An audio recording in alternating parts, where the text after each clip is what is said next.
হাইকোর্টের নির্দেশের পর আজকের বিভিন্ন কলেজের ছবি, ইউনিয়ন রুমের ছবি আপনাদের সামনে তুলে ধরলাম। দেখুন, রাজ্যে এই ইউনিয়ন বোর্ড, ছাত্র বোর্ড হয়নি প্রায় দীর্ঘদিন ধরে, 8 বছর ধরে। অবশেষে হস্তক্ষেপ করতে হলো হাইকোর্টকে। কিন্তু কেন? কলেজে কলেজে ইউনিয়ন রুম খোলাই থেকেছে, আর অভিযোগ সেই ইউনিয়ন রুমগুলোতে রীতিমতো দাপিয়ে বেরিয়েছেন তৃণমূল ছাত্র পরিষদের নেতা নেত্রীরা। ছাত্র ইউনিয়নের জন্য বরাদ্দ হাজার হাজার টাকা নয় ছয়ের পাশাপাশি ইউনিয়ন রুমে অবৈধ কার্যকলাপ চালানোরও ভুরি ভুরি অভিযোগ সামনে এসেছে। আর এই আবহেই শেষ অবধি তৎপর হতে হলো সেই কলকাতা হাইকোর্টকে। গতকাল বিচারপতি সৌমেন সেন এই নির্দেশ দিয়েছিলেন যে যে কলেজ বিশ্ববিদ্যালয়গুলিতে ছাত্র ভোট হয়নি সে ইউনিয়ন রুম বন্ধ রাখতে হবে। কাকে দিচ্ছেন হাইকোর্ট নির্দেশটা?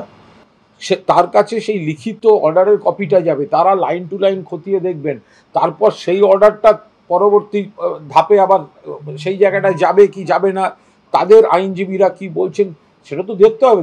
আমরা কোথাও আদালতকে কন্ট্রাডিক্ট করছি না, কিন্তু আদালতের কপিটা পেতে হবে।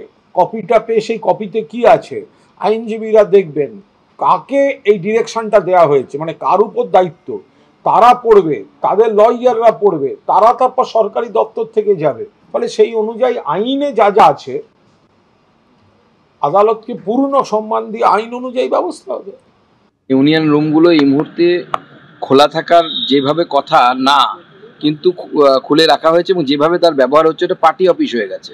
এবং প্রত্যেকটি ইউনিয়ন রুম, আগেকার হিন্দি সিনেমায় আমরা দেখতাম না গব্বর সিং এর মতো ক্যারেক্টার থাকতো, আর তারা কালী পাহাড়িতে থাকতো, সেখানে মানুষকে নিয়ে গিয়ে মারতো পিটতো। তো সেরকম ইউনিয়ন রুমগুলো তৃণমূলের আমলে তৃণমূল গব্বর সিং এ পরিণত হয়েছে, আর ওই প্রত্যেকটি ইউনিয়ন রুম কালী পাহাড়িতে পরিণত হয়েছে। আদালতের নির্দেশের পর কলকাতার একাধিক কলেজের ইউনিয়ন রুম বন্ধ করা হলেও জেলায় জেলায় বহু কলেজে এখনো উল্টো ছবি। দক্ষিণ দিনাজপুরের বালুরঘাট কলেজে এখনো খোলা রয়েছে ইউনিয়ন রুম। কলেজের ভেতরে ঝুলছে টিএমসিপির পতাকা। এখনো পর্যন্ত রায়ের কোনো কাগজ আমাদের হাতে এসে পৌঁছায়নি, বা উচ্চশিক্ষা দপ্তর থেকেও কোনো নির্দেশ আমাদের হাতে কোনো এসে পৌঁছায়নি। নির্দেশ আসা মাত্র আমরা সেই নির্দেশ অনুযায়ী কাজ করব।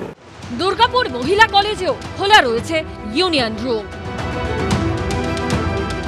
কোর্ট যেটা অর্ডার দিয়েছে সেটাকে তো মান্যতা দিতেই হবে, এবং যেহেতু নির্বাচন হয়নি কাজেই অ্যাকচুয়ালি তো ইউনিয়ন বলে কিছু নেই এখন।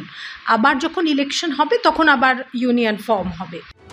কলকাতা হাইকোর্টের নির্দেশের পর প্রত্যেকটি কলেজে ইউনিয়ন রুম বন্ধ হবে কবে? এবিপি আনন্দ।